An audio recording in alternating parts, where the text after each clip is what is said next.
Nawaz Sharif Avenfield reference में बरी, Islamabad high court ने सजा खत्म कर दी। दौरान समाअत नैब प्रोसिक्यूटर ने कहा सुप्रीम कोर्ट ऑफ पाकिस्तान के फैसले के बायस रेफरेंस दायर किए थे।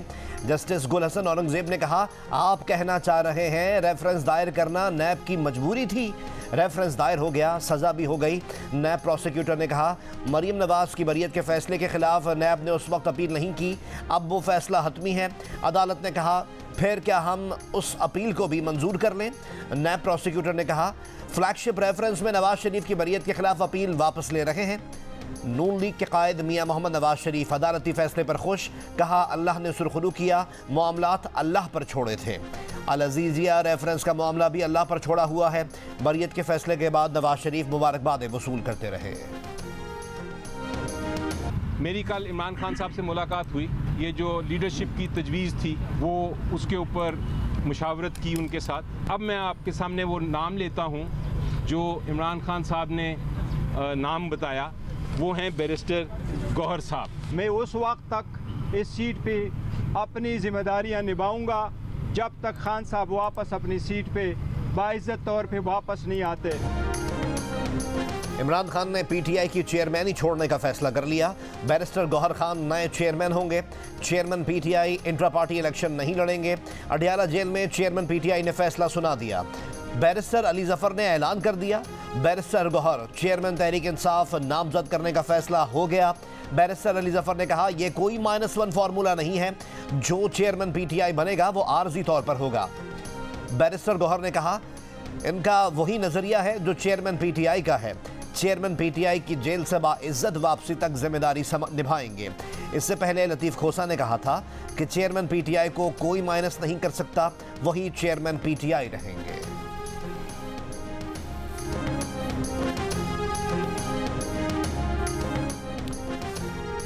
मकामी हुकूमतों को सूबाई हुकूमतों के रहम करम पर नहीं छोड़ा जा सकता। मकामी हुकूमतों को मजबूत बनाने के लिए आईनी तरमीम लाई जाएगी। MQM और मुस्लिम लीग नून में इत्तफाक हो गया। इस्लामाबाद में वफूद की सतह पर मुज़ाकरात के बाद मीडिया से गुफ्तगू में एहसन इकबाल ने कहा कि हर हल्के से मुश्तरका उम्मीदवार खड़ा होगा, जो मुस्लिम लीग नून, MQM पाकिस्तान और फंक्शनल लीग में से किसी का भी हो सकता है। MQM पाकिस्तान के फारूक सत्तार बोले महंगाई और मीसाक़ जमहूरियत पर गुफ्तगू का आगाज़ कर दिया, लेकिन मकामी खुद मुख्तारी पहला एजेंडा है। मुस्तफ़ा कमाल ने कहा कि बातचीत में सीटों और ओहदों पर नहीं, 25 करोड़ अवाम की मुआशी मसाइल पर गुफ्तगू की है। ज़राए के मुताबिक दोनों जमातों के दरमियान अब तक कराची समेत सिंध की किसी भी सीट पर एडजस्टमेंट नहीं हुई।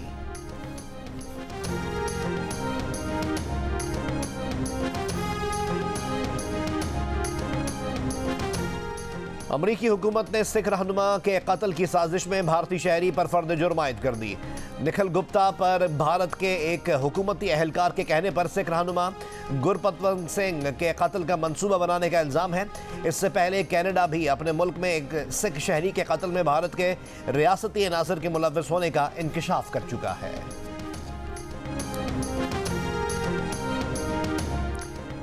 जिला कोलाई पालस में तस्वीर वायरल होने पर लड़की के कत्ल में मुबैना तौर पर मुलव्वस 3 मुल्ज़िमान 6 रोज़ा रिमांड पर पुलिस के हवाले।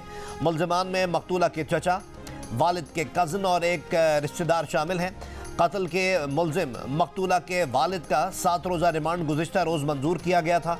DPO कोलाई पालस का कहना है कि लड़की को कत्ल करने का फ़ैसला उसके घर वालों ने खुद किया। फ़ैसला लड़की के ताया, चचा और मामू ने उसके वालिद के साथ मिलकर किया। तस्वीर कैसे वायरल हुई, FIA तहकीकात कर रही है। इंसानी हुकूक कमीशन पाकिस्तान की वाक़े की मसम्मत। बयान में कहा कि रियासत पाकिस्तान गैर कानूनी जरगों को रोकने में नाकाम नजर आती है। पीपल्स पार्टी के यौम तासीस पर सालाना जलसा आज कोयटा में होगा। Chairman People's Party Bilawal Bhutto Zardari और शरीक चेयरमैन आसिफ अली जरदारी कोयटा पहुँच गए। पीपल्स पार्टी बलूचिस्तान के रहनुमाओं ने इस्तकबाल किया। आसिफ अली जरदारी और बिलावल भुट्टो जरदारी अयूब स्टेडियम में पीपल्स पार्टी के यौम तासीस पर जलसे से खिताब करेंगे। कोयटा में प्रेस कॉन्फ्रेंस में शाजिया मलिक का कहना था कि इलेक्टेबल्स की मर्जी है वो किस जमात के साथ जाएं। हमारे पास खबरें हैं कि इलेक्टेबल्स को प्रेशराइज किया जा रहा है। फैसल करीम कुंडी ने कहा कि मुल्क में फ्री एंड फेयर इलेक्शन होने चाहिए। लाडलों की सिलेक्शन से इस मुल्क की तबाही हुई। पीपल्स पार्टी को इलेक्शन कमीशन पर एतमाद है कि फ्री एंड फेयर इंतखाबात होंगे।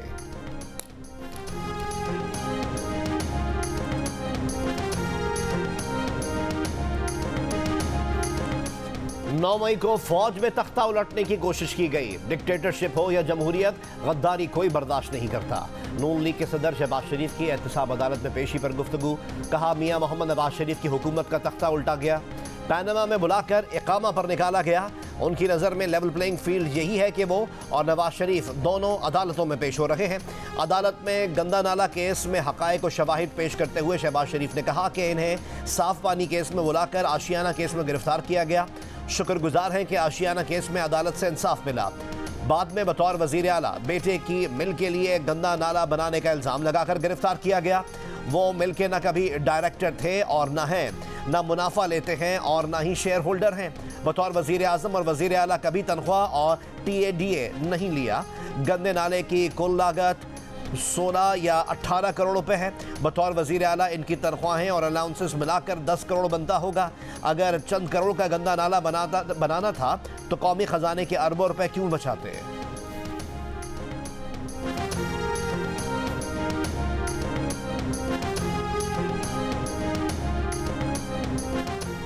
शहबाज शरीफ का एवनफील्ड रेफरेंस में मियां मोहम्मद नवाज शरीफ की बरियत पर इजहार तशक्कुर। कहा बेगुनाह मियां मोहम्मद नवाज शरीफ ने मामला अल्लाह ताला पर छोड़ा था। अल्लाह ताला ने नवाज शरीफ को हर इल्ज़ाम से बरी किया। मियां मोहम्मद नवाज शरीफ की साबित कदमी से सियासी इंतकाम लेने वालों के पांव उखड़ गए। मरियम नवाज ने कहा है कि जब इंसान मामलात अल्लाह के सपुर्द करता है तो अल्लाह सुरखरू करता है। आज का फैसला भी इसकी एक मिसाल है। शुक्र अल्हम्दुलिल्लाह। लाहौर में नून लीग के यूथ और विमेन विंग्स का इजलास। मरियम नवाज ने कहा कि हर सतह पर नौजवानों और ख़वातीन की नुमाइंदगी बढ़ाएंगे। रावलपिंडी में कारकुनान का खुशी का इजहार, मिठाई तकसीम की।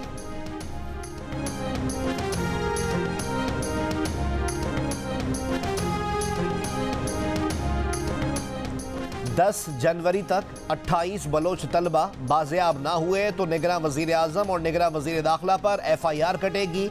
इस्लामाबाद हाई कोर्ट ने वार्निंग दे दी।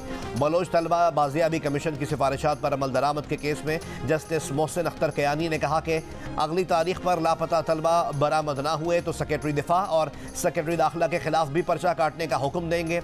सेक्रेटरी दिफा और मुतालिका इदारों को भी मुल्ज़िम नामजद कर सकते हैं। फिर आप सबको घर जाना होगा। किसी एजेंसी को इस्तिस्ना नहीं कि जिसको मर्जी चाहे बरसों के लिए उठाकर ले जाएं और बाद में थाना अपारा के SHO की तहवील में दे दें। जो भी लापता शख्स बाजियाब होता है वो आकर कहता है मैं केस की पैरवी नहीं करना चाहता। बंद कमरों में ना कहानी सुनाएंगे ना बंद कमरों में किसी की सुनेंगे। जो कहना है ओपन कोर्ट में कहें। सेक्रेटरी दिफा जिम्मेदार हैं कि इनके इदारे किसी ऐसे काम में मुलव्वस ना हो। वफाकी वज़ीर दाखिला से मुकालमे में कहा आज 22वीं समात है, आपने सारी एजेंसीज को बुलाकर पूछना था। सरफराज बुगटी ने कहा कमीशन ने बहुत सी चीज़ों को नहीं देखा। लापता अफराद की बाजियाबी के लिए जो हमारे बस में हुआ ज़रूर करेंगे। अदालत के निगरां वज़ीर दाखिला सरफराज बुगटी को लापता अफराद के घर वालों से मुलाकात की हिदायत।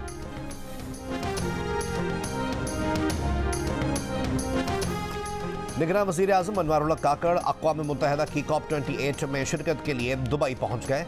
मुत्तहिदा अरब अमारात के वज़ीर इंसाफ अब्दुल्ला सुल्तान बिन औद अल नईमी ने निगरां वज़ीर आज़म का इस्तकबाल किया। निगरां वज़ीर आज़म 1 और 2 दिसंबर को आलमी माहौलियाती एक्शन कॉन्फ्रेंस में शिरकत करेंगे। इससे पहले कुवैत के दौरे में निगरां वज़ीर आज़म अनवारुल्लाह काकड़ अल बयान महल पहुँचे, जहाँ कुवैती अव्वल नायब वज़ीर आज़म शेख तलाल अल खालिद अल अहमद असबा ने उनका इस्तकबाल किया। वज़ीर आज़म को कुवैत के अमीरी गार्ड के दस्ते ने गार्ड ऑफ ऑनर पेश किया। पाकिस्तान और कुवैत के तराने पेश किए गए। निगरां वज़रा और वज़ीर आला मोहसिन नकवी भी वफ्द में शामिल। दोनों मुल्कों के वफूद के दरमियान मुज़ाकरात भी हुए।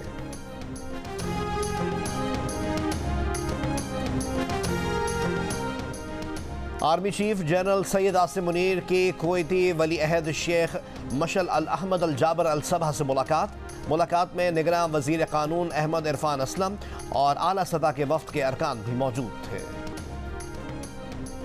सऊदी अरब ने पाकिस्तान की मईशत को इस्तेहकाम देने के लिए पाकिस्तान के साथ $3 अरब के डिपॉजिट की मुद्दत में तोसी कर दी। स्टेट बैंक ऑफ पाकिस्तान के मुताबिक सऊदी फंड बराए डेवलपमेंट ने 5 दिसंबर को मुद्दत मुकम्मल करने वाले $3 अरब की डिपॉजिट की मजीद मुद्दत 1 साल बढ़ाई है। मुद्दत में तोसी से पाकिस्तान के ज़र मुबादला के ज़खायर को बरकरार रखने और मुल्क की मुआशी तरक्की में मदद मिलेगी। $3 अरब के इस डिपॉजिट मुआहदे पर 2021 में दस्तखत हुए थे और 2022 में इसका इजरा इजराए सानी हुआ था। अलकादे ट्रस्ट 190 मिलियन पाउंड केस में बुशरा बीबी की अबूरी जमानत में 6 दिसंबर तक तौसी। तोशाखाना केस में चेयरमैन PTI की जमानत में भी 6 दिसंबर तक तौसी कर दी गई। वजारत कानून ने अलकादे ट्रस्ट 190 मिलियन पाउंड केस के जेल ट्रायल का नोटिफिकेशन जारी कर दिया। वफाकी काबीना ने भी साबिक वजीर आजम के करप्शन केस का ट्रायल अडियाला जेल में करने की मंजूरी दे दी।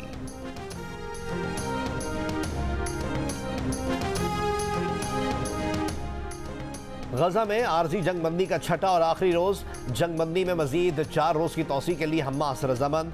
कतर और अमरीका को इसराइल से रजामंदी मिलने की भी कवी उम्मीद। हमास ने 2 यरगमाली रूसी खवातीन को रेड क्रॉस के हवाले कर दिया। मुआहदे के तहत आज 10 इसराइली यरगमालियों के बदले 30 फ़लस्तीनी कैदी रिहा होंगे। फ़लस्तीनी समाजी कारकुन अहमद तमीमी की रिहाई का भी इम्कान। अल-कस्साम ब्रिगेड का इसराइली बमबारी से दौरान हिरासत 3 इसराइली यरगमालियों की हलाकत का ऐलान। इसराइली हुकूमत ने तस्दीक कर दी।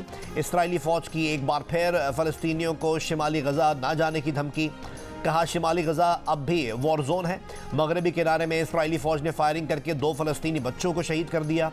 सऊदी वज़ीर ख़ारजा शहज़ादा फैसल बिन फरहान ने कहा कि कतर और मिस्र की कोशिशों से गजा पट्टी में जंगबंदी में तौसी का इम्कान है।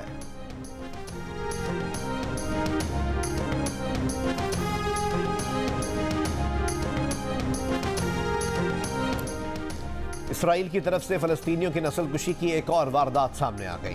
गजा के अल-नसरा अस्पताल में क़ब्ल अज़ वक्त पैदा होने वाले मुतअद्दिद बच्चे मुर्दा पाए गए। इसराइली फ़ौज ने कुछ हफ्ते पहले बच्चों के घर वालों और अस्पताल अमले को अस्पताल से निकाल दिया था। वीडियो में देखा जा सकता है कि क़ब्ल अज़ वक्त पैदा होने वाले बच्चों की लाशें अस्पताल में पड़ी हैं, जिन्हें इसराइली फ़ौज ने बेयार मददगार छोड़ दिया। अस्पताल को इसराइली फ़ौज ने 10 नवंबर के हमलों में नाकारा बना दिया था। डॉक्टरों का कहना है कि इसराइली फ़ौज ने क़ब्ल अज़ वक्त पैदा होने वाले बच्चों को ले जाने की इजाज़त नहीं दी थी।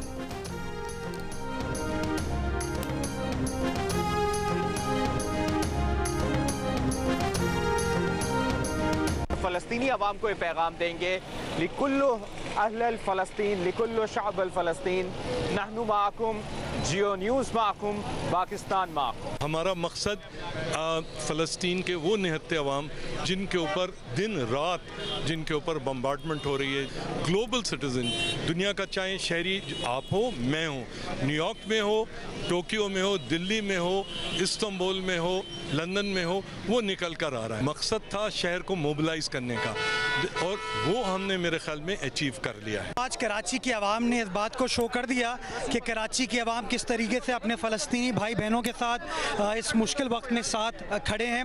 हम इसराइली जहरियत को कंडेम करते हैं। कराची वाले जो इसराइल ने किया पिछले 1 महीने में, 1.5 महीने में, उसको कंडेम करने के लिए यहाँ आए। सारे यकजहती है फ़लस्तीनियों के साथ और हम ये बताना चाहते हैं कि जब कहीं पे इस तरह का जुल्म होगा तो पाकिस्तान की कौम फिर एक है, वो तकसीम नहीं है। आज बहुत अच्छा इनिशिएटिव है और हम ये समझते हैं कि इस इनिशिएटिव में जमात इस्लामी भी साथ है, कराची के आवाम भी पूरी तरह साथ हैं, गजा के मुजाहिदों के साथ, इसराइल की दरंदगी के खिलाफ। ये सारे कौमियतें, सारे मसलक के सारे पार्टियाँ सबसे बालातर होकर के फ़लस्तीन की मजलूम आवाम के साथ खड़े थे, खड़े हैं और खड़े रहेंगे। ये एब्सोल्युटली एक जहती है जो कि तमाम आवाम की, पाकिस्तानी आवाम की के गम और गुस्से की तर्जुमानी कर रहा है। फ़लस्तीन के मसले को मैं मजहबी मसला नहीं समझता, ये इंसानी मसला है। अगर इंसान के खिलाफ जुल्म हो रहा है तो आपको उसके खिलाफ आवाज़ उठानी है। फ़लस्तीनियों से इज़हार यकजहती के लिए कराची में रैली। हर मकतबा फ़िक्र से ताल्लुक़ रखने वाले अफराद की शिरकत। सियासी वाबस्तगी से बाला होकर सियासी जमातों की शिरकत। समाजी, अदबी और शोबिस हलकों से बड़ी तादाद में लोग मौजूद।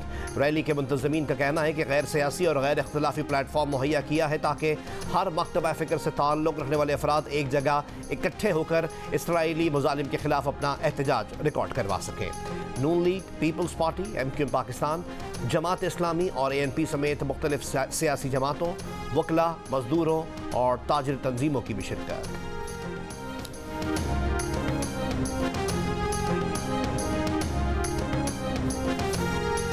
पाकिस्तान के अवाम भी अब एतराज़ कर रहे हैं कि गाज़ा में जो हो रहा है, जो इसराइल और जो ज़ायनिस्ट कर रहे हैं, अब ये हमसे देखा नहीं जाता। इस नस्लकुशी हो रही है फ़लस्तीन के अंदर और इसको हमें रेजिस्ट करना चाहिए और सारी दुनिया के लोग खड़े हो गए। ये कॉन्वर्सेशन, ये रैलिंग, ये डिस्कोर्स ख़त्म नहीं होना चाहिए क्योंकि जो ज़ायनिस्ट जालिम है वो यही चाहते हैं। और फ़लस्तीनियों के हक़ के लिए आवाज़ उठाने का सिलसिला ख़त्म नहीं होना चाहिए। कराची में फ़लस्तीनियों के हक़ में निकाली गई रैली में फ़नकारों और दीगर शोबाजात से ताल्लुक़ रखने वाले अफराद की जियो न्यूज़ से गुफ्तगू। मारूफ टेलीविज़न अदाकारा उशना शाह ने कहा कि इसराइल फ़लस्तीनियों की आवाज़ दबाना चाहता है, हम ऐसा नहीं होने देंगे। रैली में फ़लस्तीनी ख़वातीन की भी शिरकत, रैली में शिरकत को अच्छा तजुर्बा कहा।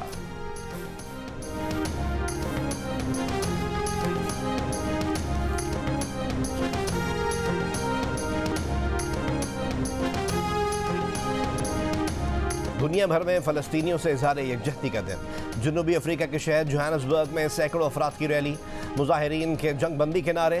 फ़िलिपींस के शहर मनीला में फ़लस्तीनियों की हिमायत में ख़वातीन की रैली। लबनान में अक़वाम मुत्तहिदा के दफ्तर के सामने लोगों का मुजाहरा, गज़ा में मुकम्मल जंग बंदी का मुतालबा किया। अक़वाम मुत्तहिदा का फ़लस्तीन के 2 रियासती हल के लिए फ़ैसला कुन इक़दामात करने पर जोर। फ़लस्तीनियों से यकजहती का दिन हर साल अक़वाम मुत्तहिदा के तहत मनाया जाता है।